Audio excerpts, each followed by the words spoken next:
దేవాది దేవుడు మనల్ని ఎంతో ప్రేమించి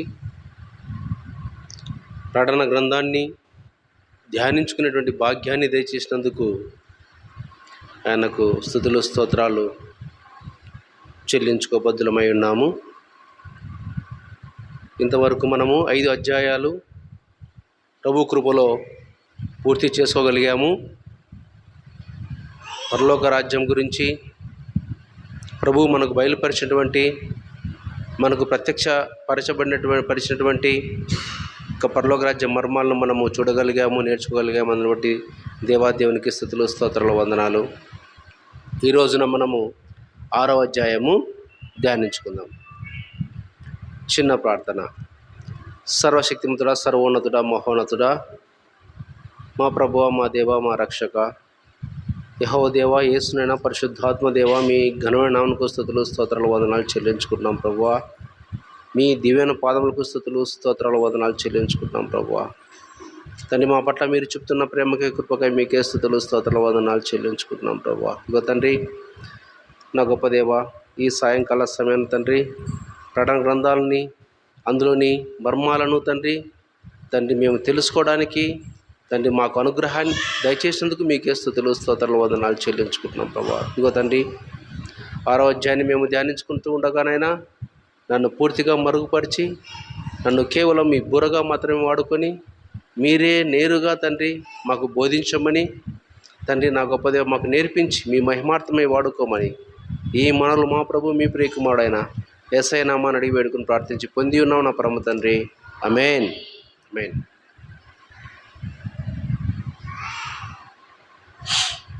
6వ అధ్యాయం.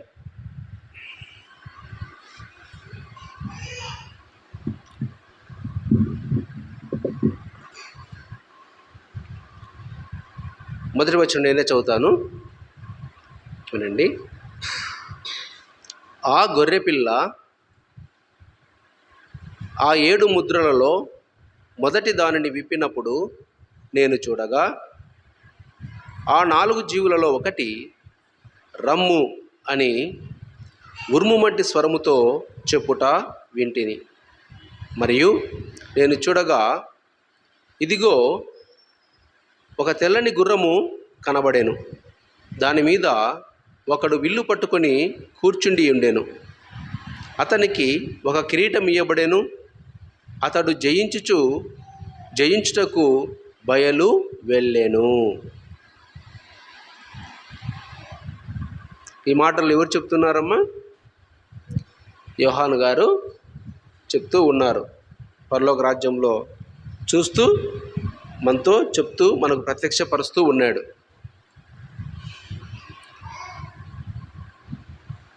దేవాది దేవుడు సింహాసనాసీనుడుగా ఉండి తన కుడి చేతిలో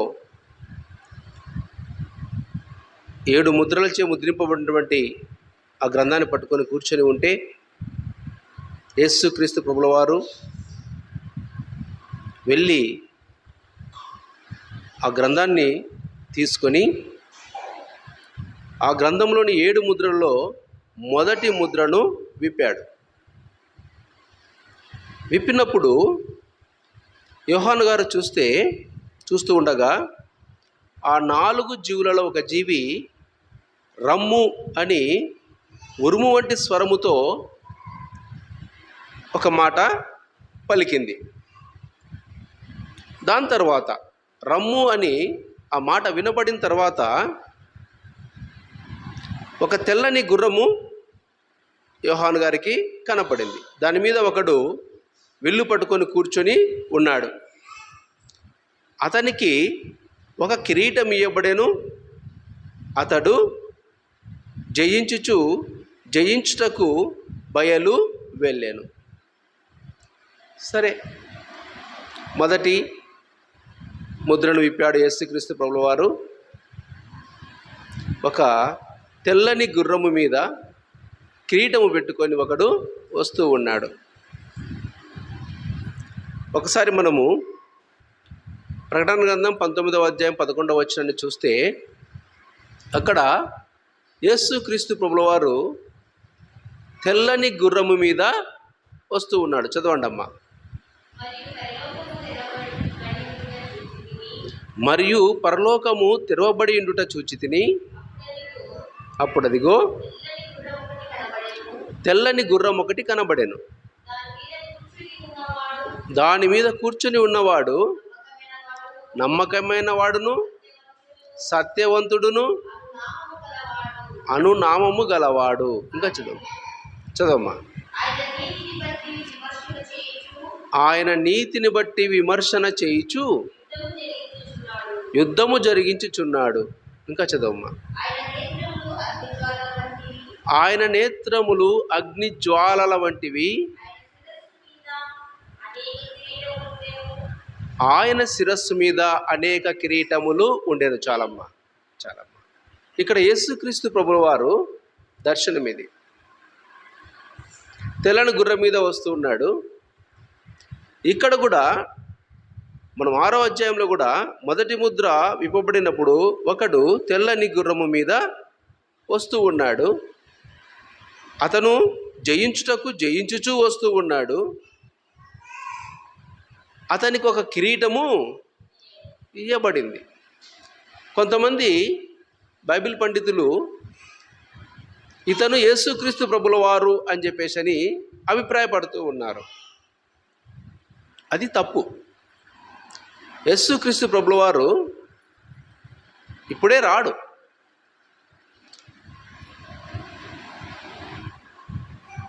ఈ 7 ముద్రలు విప్పబడాలి, 7 బూరలు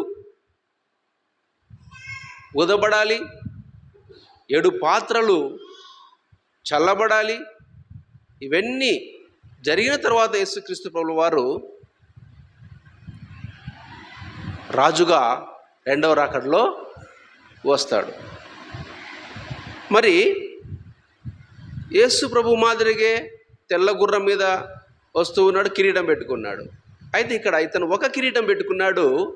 యేసుక్రీస్తు ప్రభుల వారు 2వ రాకడలో వచ్చేటప్పుడు అనేక కిరీటములు పెట్టుకొని వస్తూ ఉన్నాడు. అది మనము తేడా గమనించాలి. మళ్ళీ క్రీస్తు కంటే క్రీస్తులాగే ఎవరు వస్తారు? అబద్ధ ప్రవక్త వస్తాడు. అబద్ధ ప్రవక్త వస్తాడు. నేనే క్రీస్తును అని చెప్పుకుంటూ వస్తాడు. 2వ తెస్సలోనిక పత్రిక 2వ అధ్యాయము 1-3 వచనాలు చదవండి అమ్మా.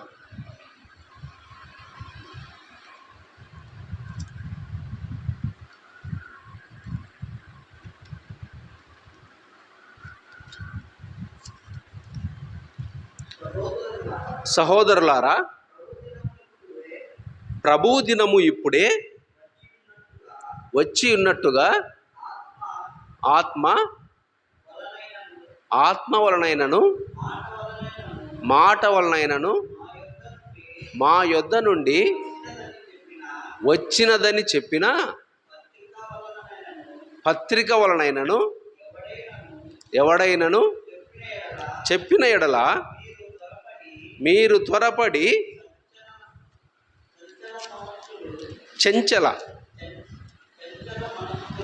చంచల మనస్కులు కాకుండా వలననియు బెదరకుండా వలననియు మన ప్రభువైన యేసుక్రీస్తు రాకడను బట్టి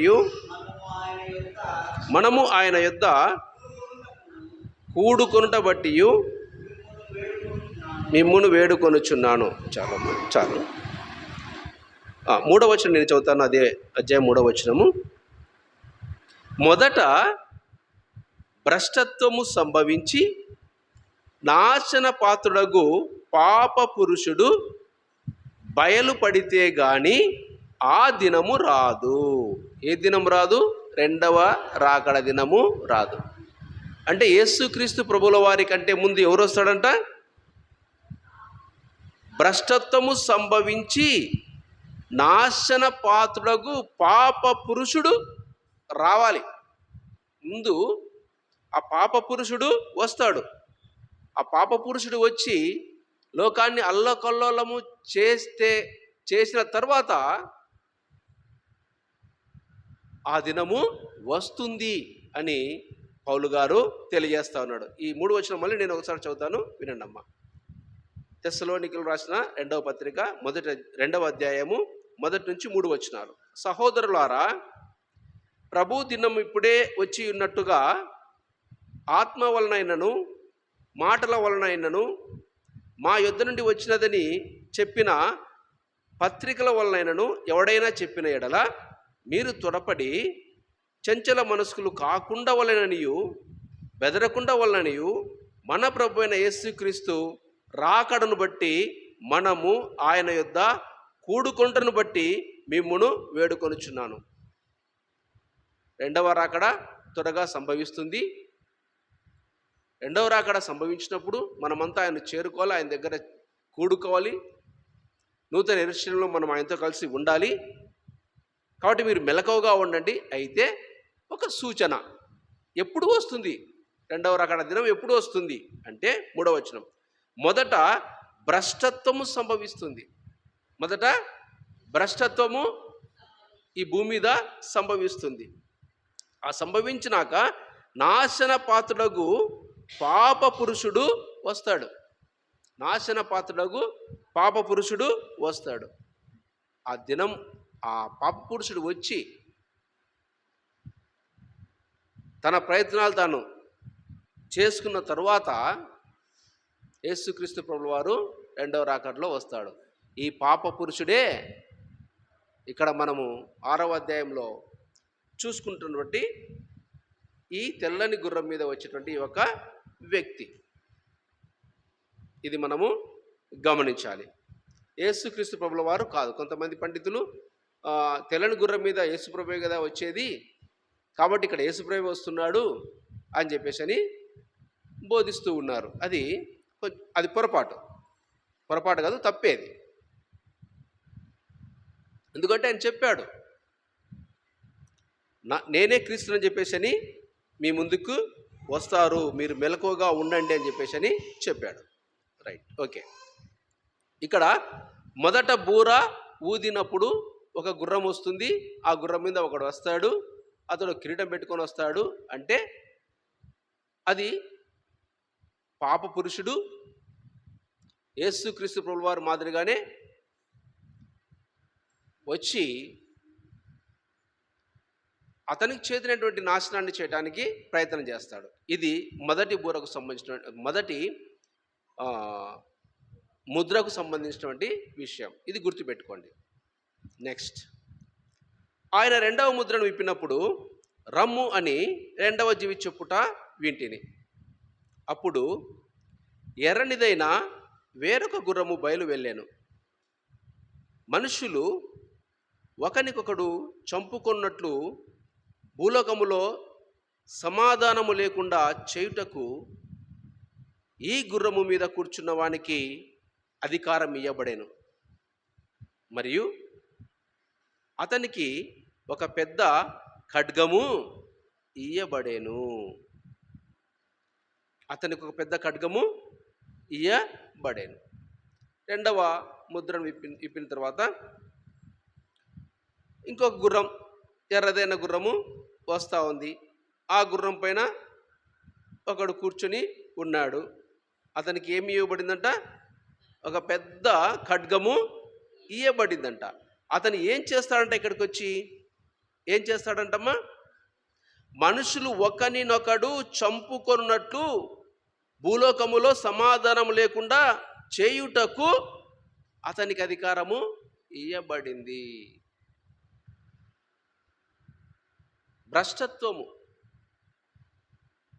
భ్రష్టత్వము చేయటానికి ఇవన్నీ జరుగుతూ ఉన్నాయి.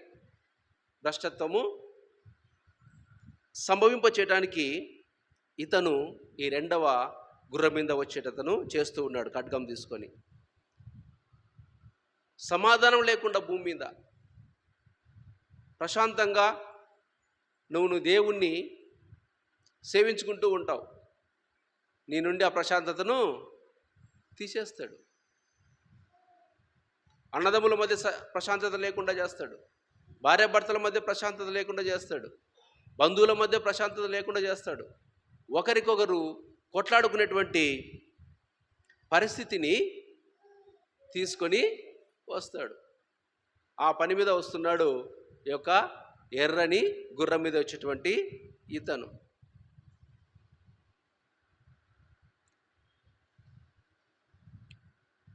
మత్తయి సువార్త 24వ అధ్యాయం 6-7 వచనాలు చదువుకుందామమ్మా. మరియు వీరు యుద్ధములను గూర్చియు యుద్ధ సమాచారములను గూర్చియు వినబోదురు. మీరు కలవరపడకుండా చూచుకొనుడి. ఇది జరగవలసి ఉన్నది కానీ అంతము వెంటనే రాదు. చాలమ్మా, ఇవన్నీ జరగాలి. రెండవ రాకడలో యేసు ప్రభు వారు మధ్యాకాశానికి వచ్చే లోపల యుద్ధాలు ఇవన్నీ జరగాలి. జరిగితే కానీ రెండవ రాకడ సంభవింపదు. ఇంకో వచనం చూద్దాం. జకర్యా 1వ అధ్యాయము 15వ వచనం చదవండి.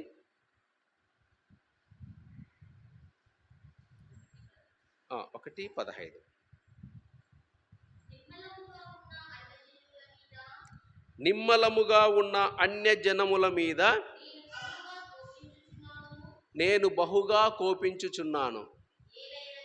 ఏలయనగా నేను కొంచెము కోపపడగా కీడు చేయవలనన్న తాత్పర్యంతో వారు సహాయులైరి. చాలా ఇక్కడ దేవాది దేవుడు తన పిల్లలపైన కోపడ్డాడు. అయితే కొంచెం కోపడ్డాడు. కొంచెం కోపడి ఏం చేస్తున్నాడు? అన్యజనులకు అప్పగించాడు. బుద్ధి కలగాలి నా పిల్లలకి, యూదా ప్రజలకి బుద్ధి చెప్పాలి అనేటువంటి ఉద్దేశంతో బబులోను వాళ్ళకి అప్పచెపితే వాళ్ళు ఏం చేశారంటే సర్వనాశనము చేశారు, భ్రష్టు పట్టించారు. తరువాత దేవాదేవుడు వాళ్లకు విడుదలను, రక్షణను దయచేశాడు. ఏదైనా ఒక రక్షణ, ఏదైనా ఒక విడుదల జరగాలంటే అంతకుముందు భ్రష్టత్వం జరుగుతుంది. నాశన పాత్రుడు వచ్చి సర్వనాశనము చేస్తాడు. తర్వాతే మనకు రక్షణ లభిస్తుంది. దేవుని పిల్లలు ఉన్నారు కదా, యెరూషలేములో, యూదా రాజ్యంలో ఉన్నారు. అయితే దేవునికి వ్యతిరేకంగా ఉన్నారు. అప్పుడు దేవుడు వాళ్ళకు బుద్ధి చెప్పడానికై బబులోను నెబుకద్నెజర్ని వాళ్ళ చేతికి అప్పచెప్తే దేవుడు అనుమతించిన దానికంటే ఎక్కువగా కీడు చేశారు. 70 సంవత్సరాలు చెరలో ఉంచుకున్నారు. ఆ తరువాత వాళ్ళకు విడుదల, రక్షణ లభించింది. ఇది మనము గుర్తుపెట్టుకోవాలి. ఇంకా 8 నుంచి 15 వరకు చదివితే మన తర్వాత చదవండి, ఆ విషయం అంతా మనకు అర్థమవుతుంది. జకర్యా 1వ అధ్యాయము 8 నుంచి 15వ వచనం వరకు తర్వాత చదవండి, మీకు ఆ విషయం అనేది కొంచెం తేటగా అర్థమవుతుంది. ఈ రెండవ గుర్రం ఎర్రనిదైన రెండవ గుర్రం పైన వచ్చినట్టే ఆ యొక్క వ్యక్తి ఏం చేస్తున్నాడు? ఖడ్గం చేత పట్టుకొని సమాధానం లేకుండా భూలోకంలో చేస్తూ ఉన్నాడు. సమాధానం లేకుండా చేస్తూ ఉన్నాడు. ఇదంతా భ్రష్టత్వం, ఇదంతా భ్రష్టత్వం. తర్వాత ఆయన 3వ ముద్రను విప్పినప్పుడు 5వ వచనం, రమ్ము అని 3వ జీవి చెప్పుట వింటిని. నేను చూడగా ఇదిగో నల్లని గుర్రము కనబడెను. దాని మీద ఒకడు త్రాసు చేత పట్టుకుని కూర్చుండి ఉండెను.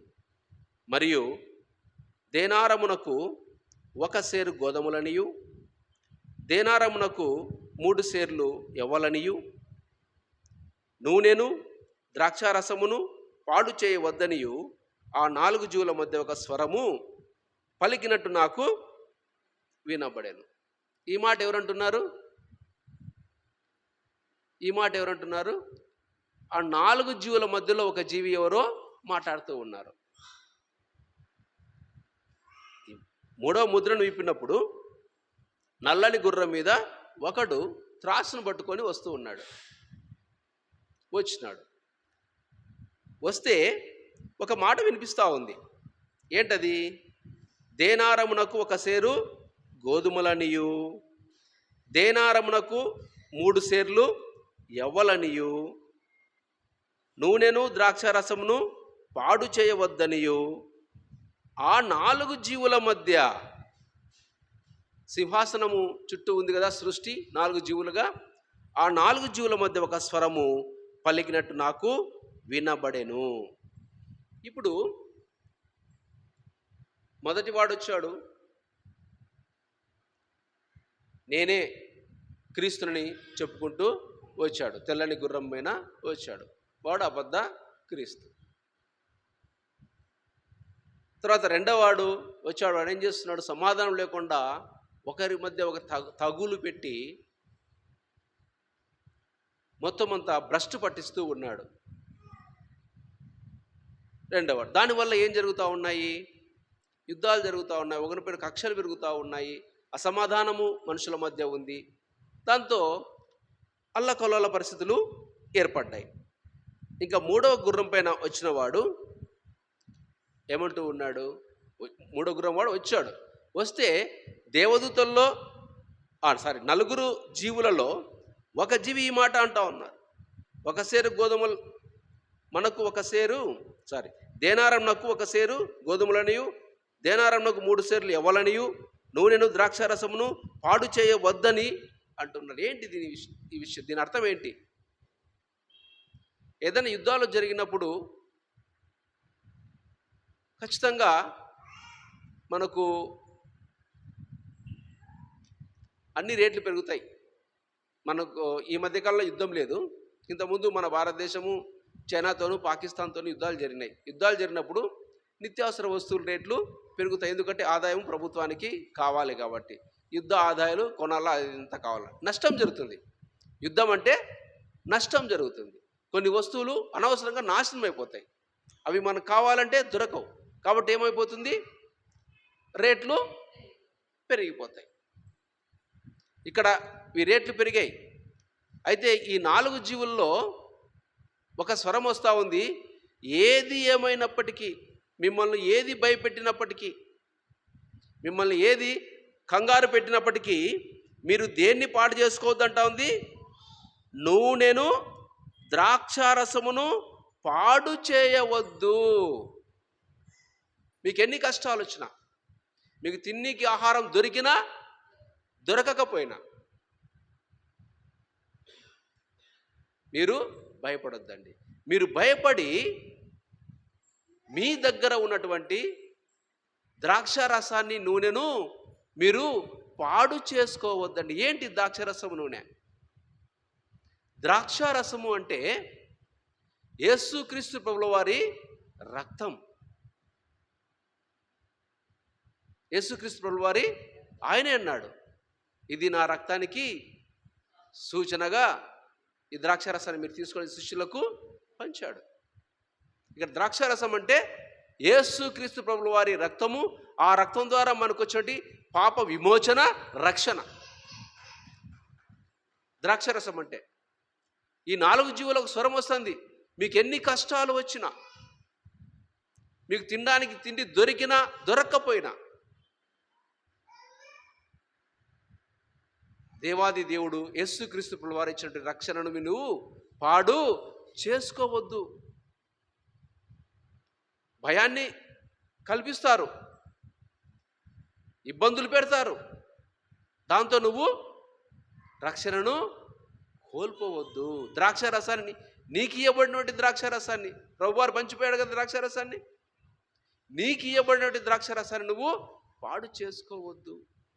తర్వాత నూనెను పాడు చేసుకోవద్దు. నూనె అంటే ఏంటి? వాక్యం. నూనె అంటే వాక్యం, వెలిగించే వాక్యం.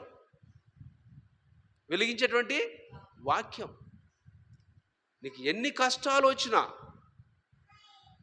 రెండవ రాకడ ముందు భూమి మీద రకరకాల భ్రష్టత్వము సంభవిస్తుంది. దానికి భయపడొద్దు. దేవుడిచ్చినటువంటి రక్షణను పోగొట్టుకోవద్దు. దేవుని వాక్యాన్ని నువ్వు పోగొట్టుకోవద్దు, పాడు చేసుకోవద్దు అని ఈ 4 జీవుల నుండి ఒక స్వరము బయటికి వస్తూ ఉంది. ఇది 3వ ముద్రను విప్పిన సందర్భంలో మనము తెలుసుకోవాల్సినటువంటి విషయం ఇది. 7వ వచనం, ఆయన 4వ ముద్రను విప్పినప్పుడు రమ్ము అని 4వ జీవి చెప్పుట వింటిని. అప్పుడు నేను చూడగా ఇదిగో పాండుర వర్ణము గల ఒక గుర్రము కనబడెను. దాని మీద కూర్చున్న వాని పేరు మృత్యువు. పాతాళ లోకము వారిని వెంబడించెను. ఖడ్గము వలనను, కరువు వలనను, మరణము వలనను, భూమిలో నుండి క్రూర మృగముల వలనను భూనివాసులను చంపుటకు భూమి యొక్క 4వ భాగంపై అధికారము వానికి ఇయ్యబడేను. ఈ 4వ గుర్రము పైన వచ్చినటువంటి అతని పేరు వచ్చేసేంటి మృత్యువు. మృత్యువు వెనకల్నే పాతాళం వస్తూ ఉంటుంది. చంపేయడం, పాతాళంలో పడేయడం, అది దాని యొక్క పని. పైన ఈ భ్రష్టత్వం అంతా జరుగుతూ ఉంది కదా. దానివల్ల ఎవరైతే శారీరకంగా కాదు, ఆధ్యాత్మికంగా ఎవరైతే మరణిస్తారో, పడిపోతారో, ఈ పైన జరిగిన భ్రష్టత్వాన్ని చూసి భయపడి పడిపోతారో, వాణ్ణి కబలించి వేస్తుంది. వానిలోని జీవాత్మ లేకుండా పడిపోయిన వాడిని తీసుకొని తన పాతాళంలో వేసుకుంటుంది. ఆధ్యాత్మిక అర్థంలో మనం ఈ విధంగా చూడాల్సి ఉంటుంది. మృత్యువు, వాని పేరు మృత్యువు, పాతాళ లోకము వారిని వెంబడించెను. ఖడ్గము వలనను, యుద్ధముల వల్ల, కరువుల వలనను, మరణముల వలనను, భూమిలో నుండి క్రూర మృగముల వలనను భూనివాసులను చంపుటకు భూమి యొక్క 4వ భాగం పైన అధికారము వానికి ఇయ్యబడేను. వీరికి అధికారము ఇవ్వబడింది, చేస్తా పోతున్నా. అయితే ఇప్పుడు మనము బబులోను రాజ్యానికి, యూదా రాజ్యాన్ని అప్పగించినప్పుడు వాళ్ళు ఏం చేస్తారంటే, దేవుడు అనుమతించిన దానికంటే ఇంకా ఎక్కువగా సర్వనాశనము చేశారు. అందుకే దేవుడు మనం ఇంతకుముందు చదువుకున్నటువంటి ఆ యొక్క మాటలో అంటున్నాడు, అన్యజనుల పైన నా కోపము పెరిగిపోతూ ఉంది. అన్యజనులకు నేను చెప్పిన మాట నేను కొంచెం చేయమంటే వాళ్ళు ఎక్కువ నా జనాంగానికి నష్టాన్ని కలిగించారు. ఇక్కడ వీడు కూడా అదే పని చేస్తాడు. సరే, 9వ వచనం, ఆయన 5వ ముద్రను విప్పినప్పుడు దేవుని వాక్యము నిమిత్తమును తాము ఇచ్చిన సాక్ష్యము నిమిత్తమును వధింపబడిన వారి ఆత్మలను బలిపీఠము కింద చూచితిని.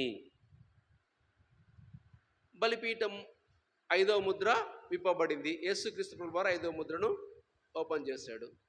ఓపెన్ చేస్తే బలిపీఠము కింద యేసుక్రీస్తు ప్రభువారి యొక్క సాక్ష్యము నిమిత్తమును, వాక్యము నిమిత్తము హతసాక్షులయ్యారు. చాలామంది హతసాక్షులు అయ్యారు. వారి ఆత్మలన్నీ ఎక్కడున్నాయంట? పరలోక రాజ్యములో సింహాసనం ఎదురుగా ఉన్నటువంటి ఆ బలిపీఠము కింద ఉన్నాయంట. ఆ హతసాక్షుల ఆత్మలను యోహాను గారు చూస్తూ ఉన్నాడు. వారు అంటున్నారంట, నాదా, సత్యస్వరూపి, పరిశుద్ధుడా, ఎందాక తీర్పు తీర్చకయు మా రక్తము నిమిత్తము భూనివాసులకు ప్రతిదండన చేయకయు ఉందువని బిగ్గరగా కేకలు వేసిరి. ప్రభువా, ఇంకా ఏంటి ప్రభువా, ఇంకా ఆలోచిస్తూ ఉన్నావు? ఇంకా ఎప్పుడు మమ్మల్ని మేము మీ వాక్య పరిచర్య చేస్తూ ఉంటే, మీకు సాక్షులుగా నిలబడి ఉంటే, మమ్మల్ని అందరినీ అన్యాయంగా రాళ్లతో కొట్టి, ఖడ్గాలతో నరికి, రకరకాలుగా హింసించి చంపారు. వాళ్ళపైన నీ తీర్పు ఎప్పుడు చేస్తారు అని చెప్పేసి ఆ ఆత్మలు అడుగుతూ ఉన్నాయి. తెల్లని వస్త్రము వారిలో ప్రతి వానికి ఇయ్యబడెను, మరియు వారి వలనే చంపబడబో వారి సహదాసుల యొక్కయు సహోదరుల యొక్కయు లెక్క పూర్తి అగు వరకు ఇంకా కొంచెము కాలము విశ్రమింపవలనని వారితో చెప్పబడెను. వాళ్ళు అంటా ఉంటే, తొందరపడొద్దండి, ఇంకా కొంతకాలం ఆగండి.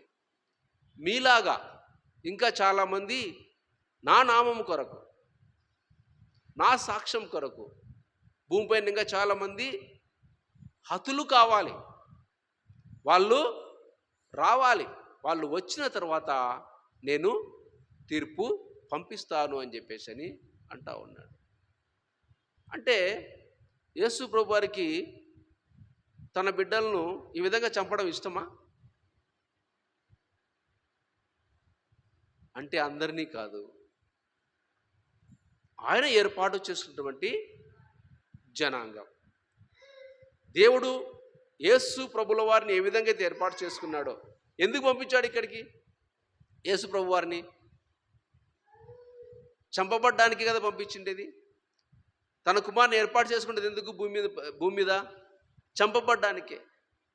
ఆయన చంపబడితేనే లోకానికంతా రక్షణ వస్తుంది. అట్లా నేను ఏర్పాటు చేసినటువంటి నా పిల్లలు ఇంకా కొంతమంది హతసాక్షులు అయితేనే సంపూర్ణంగా భూమిపైన నా వాక్యం ప్రకటించబడుతుంది, రక్షణ అందరి దగ్గరికి వెళ్తుంది. కాబట్టి ఇంకా కొద్ది రోజులు ఓపికతో ఉండాలి అని చెప్పేసి ఒక స్వరము ఈ బలిపీఠం కింద ఉన్నటువంటి ఆత్మలతో మాట్లాడుతూ ఉంది. అసలు ఈ హతసాక్షులు చనిపోయేటప్పుడు వాళ్ళకేం అనిపించదా? నొప్పి అనిపించదా? బాధ అనిపించదా? రాళ్ళతో అంత చుట్టుకొని రాళ్ళతో ఇసిరిసి కొడుతూ ఉంటారు. ఒక్క రాయి తగులుతేనే అబ్బా అని మనం చాలా నొప్పి అవుతాం. చచ్చిపోయేంత వరకు రాళ్ళతో కొడతారు. ఇంకా అనేక రకాల శిక్షలు. గొంతు కోస్తారు, సిలువ పైన కొట్టేస్తారు, కట్టేస్తారు. రకరకాలుగా దేవుని పిల్లలని హతం చేస్తూ ఉన్నారు. మరి వీళ్ళకు ఆ చంపబడుతున్నటువంటి ఆ సమయంలో వీళ్ళకు బాధ అనిపించదా?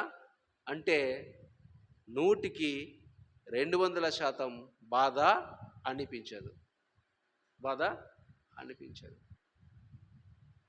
స్టెఫెను క్రీస్తు వాక్యాన్ని ప్రకటిస్తూ ఉన్నాడు. ప్రకటిస్తూ ఉంటే నువ్వు ప్రకటించకూడదు అని చెప్పేసి ఒక డిగ్రీ, ఒక శాసనం వస్తే అయినా లెక్క చేయకుండా యేసుక్రీస్తు ప్రభు వారికి సాక్షిగా నిలబడి వాక్యాన్ని ప్రకటిస్తూ ఉన్నాడు. ప్రకటిస్తూ ఉంటే అతన్ని అందరూ పట్టుకొని చుట్టూ గుమిగూడి రాళ్లతో కొట్టి చంపుతూ ఉన్నాడు. రాళ్లతో కొడుతున్నప్పుడు ఆయన ఏం మాట్లాడుతూ ఉన్నాడు? అపోస్తుల కార్యములు తీయనమ్మ 7వ అధ్యాయము 59వ వచనం. అపోస్తుల కార్యములు 7వ అధ్యాయము 59వ వచనం.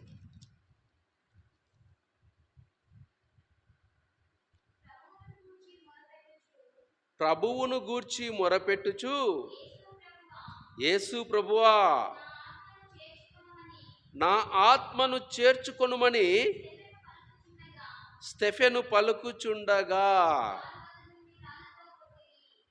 వారు అతనిని రాళ్లతో కొట్టిరి. రాళ్లతో కొడుతూ ఉన్నారు. రాళ్లతో కొడుతూ ఉంటే ఈయన అబ్బా నాన్న దేవా అని ఏడ్చలే, అరవలే. ఈయన బాధపడుతున్నట్లు, ఇక్కడ బాధను అనిపిస్తున్నట్లు మనకు వాక్యంలో కనపడలేదు. ఏమంటున్నాడు? యేసు ప్రభువా, నా ఆత్మను చేర్చుకో తండ్రి, ఇదో నన్ను వీళ్ళు చంపేస్తున్నారు, నా ఆత్మను చేర్చుకో అని అంటూ ఉన్నాడు. అని అనడమే కాకుండా వాళ్ళు రాళ్ళతో కొడతా ఉంటే 60వ వచనం, అతడు మోకాళ్ళుని, ప్రభువా, వారి మీద ఈ పాపము మోపకుమని గొప్ప శబ్దముతో పలికెను. అంతగా కొడతా ఉంటే, చంపుతా ఉంటే, ప్రభువా నన్ను రక్షించు, అమ్మా నాన్న ఈ బాధ భరించలేకున్నా అని ఇలాంటి కేకలు వేయకుండా దేవుని ప్రార్థిస్తూ ఉన్నాడు. మోకాళ్ళుని, వాళ్ళ పని వాళ్ళు చేస్తూ ఉన్నారు. ఈయన పని ఈయన ఏం చేస్తున్నాడు? మోకాళ్ళుని, ప్రభువా, వారి మీద, ఇదో నన్ను రాళ్లతో కొట్టి చంపుతున్నా వీరి మీద ఈ పాపాన్ని మోపకయ్యా. ఆయనలో బాధ ఉంటే ఈ మాట అనగలడా? బాధ ఉండదు. ఎందుకు ఉండదంటే, ఈ లోకంలో కష్టము అని భావించేటువంటి ఆ సమయంలో దేవుని భక్తులు, దేవుని శిష్యులు, దేవుని జనాంగము దేవుని వైపు చూస్తారు. చూస్తే ఎప్పుడైతే దేవుని వైపు చూస్తారో ఆ బాధలన్నీ కూడా ఆయన భరిస్తాడు, కానీ వీళ్ళ మీదకి రావు.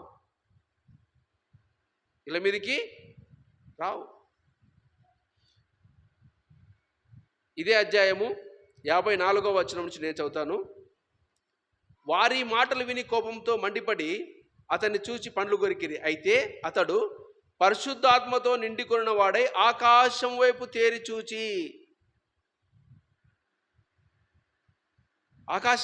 చూచి దేవుని మహిమను, యేసు దేవుని కుడిపార్శ్వమందు నిలిచి ఉంటను చూచి, ఆకాశం వైపు చూస్తూ ఉన్నాడు.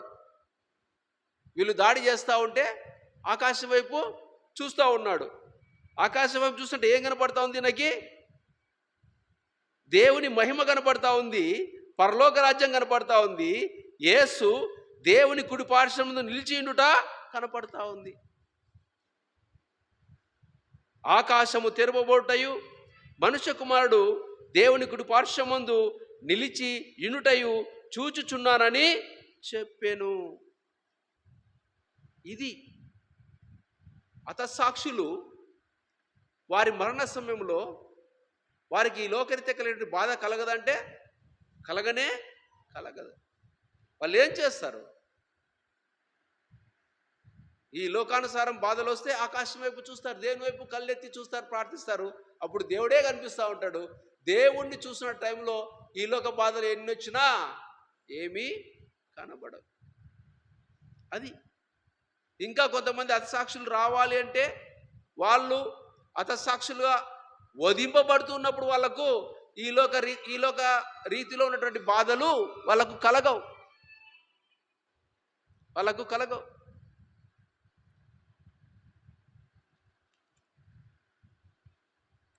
అంతేకాదు, పౌలు గారు లుస్త్రా అనేటువంటి ఒక పట్టణానికి వస్తాడు. అక్కడ ఊచకాలుతో ఉన్నటువంటి ఒక అతన్ని చూచి అతడు ఆశతో దేవుని వైపు అతని మనసు దేవుని వైపు చూస్తూ ఉంది. వీళ్ళు దేవుని జనాంగమే, దేవుని శిష్యులే వీళ్ళు, దేవుని ప్రజలే వీళ్ళు అని ఆ హృదయంతో వాళ్ళ వైపు చూస్తూ ఉంటే పౌలు గారు అది గ్రహించి నువ్వు లేచి నడువు అని చెప్పేసి అని స్వస్థత ఇస్తాడు క్రీస్తు నామములో. దాన్ని చూసి అక్కడ ఉన్న వాళ్ళందరూ వీళ్ళు గొప్పవాళ్ళు, వీళ్ళు దేవతలు అని చెప్పేసి పూజించడానికి వస్తారు. అంతకుముందు 2 పట్టణాల్లో పరిచయం చేసిన వాళ్ళు ఆ టయానికి ఈ పట్టణానికి చేరుకొని వాళ్ళందరినీ వాళ్ళ మనసును మార్చి పౌలు గారి పైన దాడి చేసే విధంగా ఆడొక వాతావరణము ఏర్పడుతుంది. అంతవరకు దేవతలు పూజించాలని వచ్చిన వాళ్ళు రాళ్ళు తీసుకొని పౌలు గారిని కొడుతూ ఉన్నారు.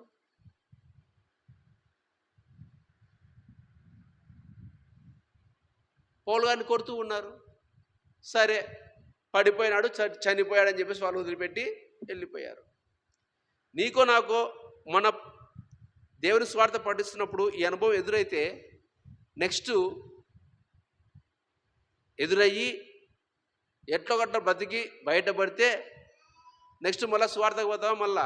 మళ్ళీ పక్క వీధిలోకో, ఒక వీధిలో జరిగింది, ఒక ఊర్లో జరిగింది, గుత్తిలో జరిగింది, నువ్వు ప్రకటించే నేను కొడతామని చెప్పేసి బాగా రాళ్ళతో కొట్టినారు, మనం పడిపోయినాము, చచ్చిపోయే పరిస్థితిలో పోయినాము, ఎట్నో కొనవుపిడితో మనం బతికి బయటపడినాం, పామిడికి పోవాలా నెక్స్ట్ మళ్ళీ మరుసటి రోజు పోతామా?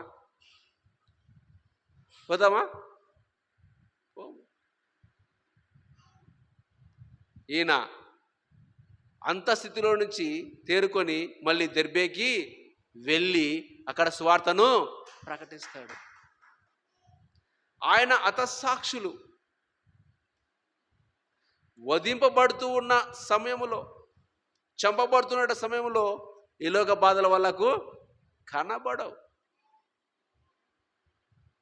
ఎప్పుడైతే స్టెఫెను గారి మరణముతో అక్కడ ఉన్న యేసు ప్రభు శిష్యులందరూ కూడా, అంటే యేసుక్రీస్తు నమ్ముకున్న వాళ్ళందరూ కూడా ఇంకా ఇక్కడుంటే మనల్ని చంపేస్తారు, స్టెఫెను చంపిన మనం చంపేస్తారని చెప్పేసి అక్కడి నుంచి అందరూ ఆ పట్టణాన్ని వదిలిపెట్టి అందరూ దిక్కలు కోరి వెళ్ళిపోయారు. ఎవరు లేరు కాడ, మమ్మల్ని చంపుతారని చెప్పేసి. ఆ వెళ్ళడము, ఆ విధంగా వెళ్ళాలని దేవుని నిర్ణయమై ఉంది. ఎందుకు ఆ విధంగా జరిగింది అంటే, వీళ్ళు ఇక్కడే ఉంటే స్టెఫెను ఈ విధంగా మరణించకపోతే వాళ్ళు అక్కడే ఉంటారు. వీళ్ళు ఇక్కడే ఉంటే సర్వలోకానికి సువార్త ఎట్లా పోతుంది? పోదు.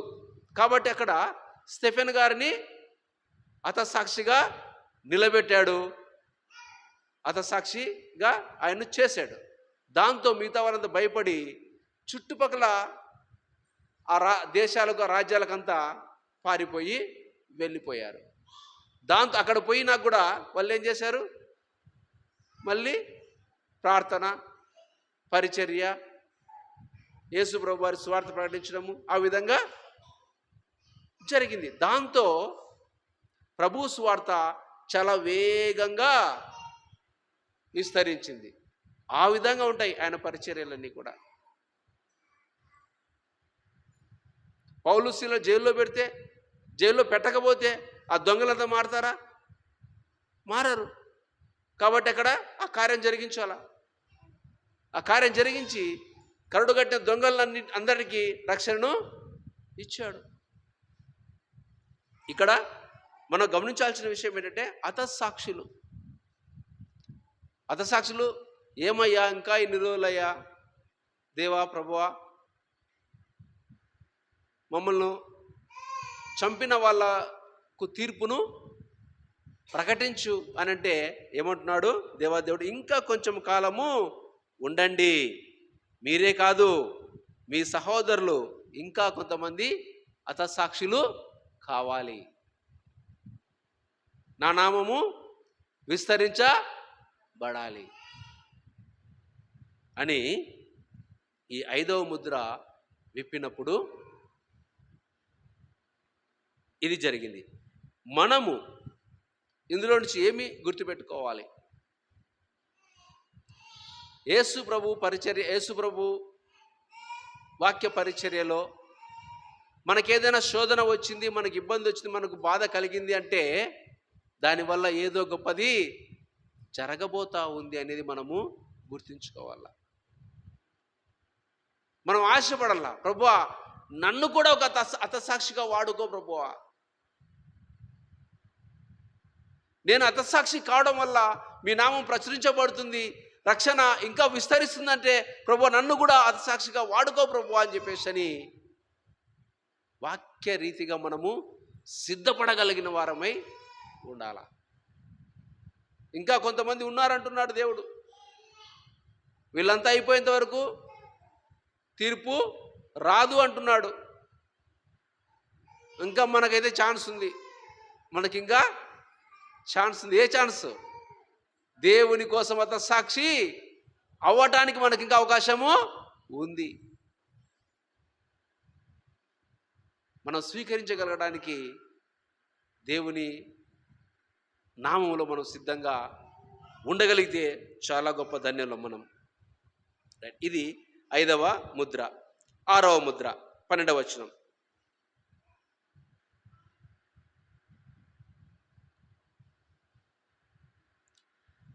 ఆయన 6వ ముద్రను విప్పినప్పుడు నేను చూడగా పెద్ద భూకంపము కలిగెను. సూర్యుడు కంబలి వలె నలుపాయెను, చంద్రబింబమంతయు రక్తవర్ణమాయెను. పెద్ద గాలి చేత ఊగులాడు అంజూరపు చెట్టు నుండి అకాలపు కాయలు రాలినట్టు ఆకాశ నక్షత్రములు భూమి మీద రాలేను. ఇది ఏ విధంగా అర్థం చేసుకోవాలా? 6వ ముద్ర విప్పబడింది. విప్పబడితే పెద్ద భూకంపము కలిగింది. పెద్ద భూకంపము కలిగింది అంటే పెద్ద విపత్తు వచ్చి పడింది. భౌతికంగా కాదు, ఆధ్యాత్మికంగా పెద్ద విపత్తు వచ్చి పడింది. దాంతో ఏం జరుగుతుంది? ఆ యొక్క భూకంపంతో సూర్యుడు కంబలి వలె నలుపాయెను, చంద్రబింబమంతయు రక్తవర్ణమాయెను. పెద్ద గాలి చేత ఊగులాడు అంజూరపు చెట్టు నుండి అకాలపు కాయలు రాలినట్టు ఆకాశ నక్షత్రములు భూమి మీద రాలెను. సూర్యుడు నలుపాయెను, చంద్రబింబము ఎరుపాయెను, నక్షత్రాలన్నీ కింద భూమి మీద రాలి పడుతున్నాయంట. మన భూమి కంటే కొన్ని కోట్ల రెట్లు పెద్దది ఒక నక్షత్రం. మన భూమి పైన చిన్నగా అంత కనిపిస్తుంది కదా, ఆ నక్షత్రము భూమి కంటే కొన్ని కోట్ల రెట్లు పెద్దది. అవి భూమి మీద పడతాయా?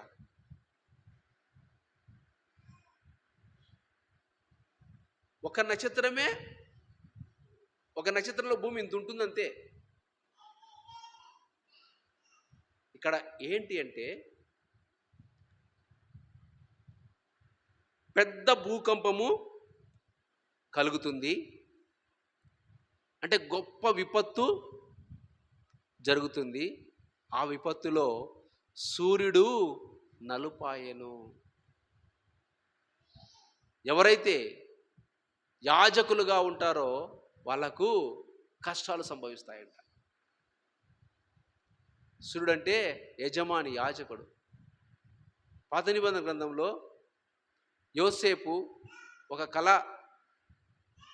చెప్పినప్పుడు యాకోబు గారు అంటారు, ఏరా నేను మీ అమ్మగారు మీ అన్నలు నీ తమ్ముడు అంతా నీ కాళ్ళ దగ్గర వచ్చి పడతామా అంటే, సూర్యుడు అంటే యాకోబు గారు, చంద్రుడు అంటే అమ్మగారు తల్లులు, 4 తల్లులు ఉన్నారు కదా ఆ తల్లులు, నక్షత్రాలంటే ఈ 12 మంది, మిగతా 11 మంది అన్నదమ్ములంతా. దేవుడు ఆ విధంగా చూపించాడు అక్కడ. ఇక్కడ మనకు ఈ సూర్యుడు, చంద్రుడు, నక్షత్రాలంటే ఆత్మీయంగా మనం ఏ విధంగా అర్థం చేసుకోవాలంటే దేవాది దేవుని ప్రధాన యాజకులు. ఎవరు? సూర్యుడు. చంద్రుడు అంటే సువార్థికులు. వాళ్ళకే పరిస్థితులు బాగుండని పరిస్థితి వస్తుందంట.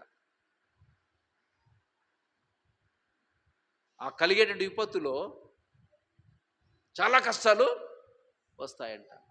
ఆ ప్రధాన యాజకునికి వచ్చి, సపోజ్ మన పాస్టర్ గారికి విపత్తు వచ్చింది, నేను అప్పుడప్పుడు సువార్త ప్రకటిస్తూ ఉంటా, సువార్థికునికి నాకు విపత్తు వచ్చింది, ఇంకా నేను పారిపోయి పాసగారు పారిపోతే నక్షత్రాలు. మీరంతా ఎవరు? నక్షత్రాలు. మీరు అట్లే నిలబడగలిగి ఉంటారు ప్రభులో? ఏమైపోతారంట? రాలి పోతారంట. ఇలాంటివి సంభవించబోతా ఉన్నాయి. నా యాజకులు, నా సువార్థికులు, నా పిల్లలు ఈ విధంగా పడిపోయేటువంటి ప్రమాదము త్వరలో జరగనే ఉంది. కాకపోతే మనము ఏమి కలిగి ఉండాలంట? ద్రాక్ష రసాన్ని, నూనెను పాడు చేసుకోకుండా మనము భద్రపరుచుకుంటే ఇవన్నీ మన దగ్గరికి రావు.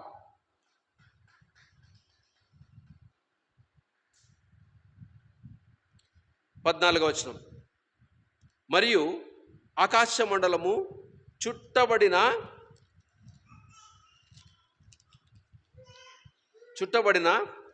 గ్రంథము వలనై తొలగిపోవును. ఆకాశ మండలం అంటే ఏంది? మన సంఘము. ఆకాశ మండలం అంటే మన సంఘము. ఏమీ లేకోకుండా పోతుందంట. అలాంటివి జరుగుతాయంట. ఏమో జరగచ్చు కూడా. బీజేపీ గవర్నమెంట్ ఇంక 2 పర్యాయాలు వస్తే దేశంలో, నరేంద్ర మోడీ ఇంకో 2 సార్లు గెలిస్తే ఏముండదు. చర్చిలు ఏడగా లేకుండా. మొన్న ఏ రాష్ట్రం అది? మణిపూరేనా? ఆ రాష్ట్రంలో చర్చిలన్నీ కూల్చివేశారు. ఫాదర్లను, సువార్థికులను నాశనం చేశారు. దాంతో నక్షత్రాలు పారిపోయినారు, పడిపోయినాయి ఎక్కడెక్కడో. అలాంటివి సంభవిస్తాయి. మొదట భ్రష్టత్వము కలగాలి, తర్వాత నాశన పాత్రుడు రావాలి. దాని తర్వాత యేసయ్య వచ్చి నాశన పాత్రుణ్ణి వారి నాశనంలోకి పంపించేసేసి అప్పుడు పిల్లలందరికీ రక్షణను కలగజేస్తాడు. అంతవరకు మనము ద్రాక్షారసాన్ని, నూనెను పాడు చేసుకోకుండా కాపాడుకోవాలి. ప్రతి కొండయు ప్రతి ద్వీపమును వాటి వాటి స్థానములు తప్పెను. భూరాజులను, గనులను, సహస్రాధిపతులను, ధనికులను, బలిష్ఠులను, ప్రతి దాసుడును, ప్రతి స్వతంత్రుడును కొండ గుహలలోను బండ సందులలోను దాగుకొని సింహాసనాసీనుడై ఉన్న వాని యొక్కయు గొర్రెపిల్ల యొక్కయు ఉగ్రత మహాదినము వచ్చెను. దానికి తాళజాలిన వాడేవాడు. మీరు మా మీద పడి ఆయన సన్నిధిని, గొర్రెపిల్ల ఉగ్రతను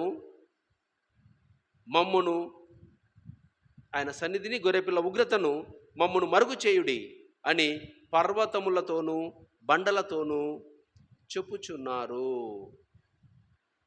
కొంతమంది ఇది జరుగుతున్నది దేవుని వల్ల జరుగుతూ ఉందని చెప్పేసి అని, దేవుని వల్ల జరుగుతూ ఉంది అనేటువంటి దాంతో చావడం మేలు అని చెప్పేసి ఎక్కడెక్కడికో దూరిపోయి రాళ్ళు మా మీద, అంటే మాకు చావు కావాలా, ఇప్పుడు తట్టుకోలేకున్నాం, ఈ బాధలు తట్టుకోలేకున్నాం అని చావును కోరుకుంటున్నారు. ఎవరు వీళ్ళంతా? ఈ చావును కోరుకునే వాళ్ళంతా ఎవరు? ద్రాక్షారసాన్ని, నూనెను పాడు చేసుకున్న వాళ్ళు వీళ్ళు. ద్రాక్షారసాన్ని, నూనెను పాడు చేసుకున్నటువంటి వాళ్ళు తట్టుకోలేక రెండవ రాకడ వరకు మేము బతకలేము, ఈ బాధ పడే కంటే చావడము మేలు అని చెప్పేసి అని చావు కోసము పరిగెత్తుతూ ఉన్నారు.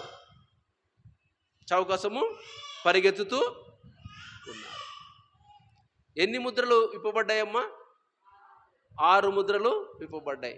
ఇంకొక ముద్ర ఏంటి? 7వ ముద్ర. అది ఎక్కడ విప్పబడుతుంది? 8వ అధ్యాయం మొదట్లో విప్పబడుతుంది. ఈ 6 ముద్రలు, మొదటి ముద్రలో యేసు ప్రభు వస్తున్నాడని చెప్పేసి కొంతమంది అంటున్నారు. అది పొరపాటు. ఆయన ఇప్పుడే రాడు. నాశన పాత్రుడు వాడు, నేనే క్రీస్తు అని చెప్పేసి ఆ వేషంలో వస్తున్నా. అది మనము గుర్తించగలగాలి. ఎన్ని శోధనలు వచ్చినా మనము ఉండగలగాలి. ప్రభు కోసము హతసాక్షులైన భాగ్యాన్ని మనకు కూడా ఉంచినాడు. ఇంకా అవకాశం వస్తే నేను సిద్ధం అని చెప్పేసి ముందుకు రాగలగాలి.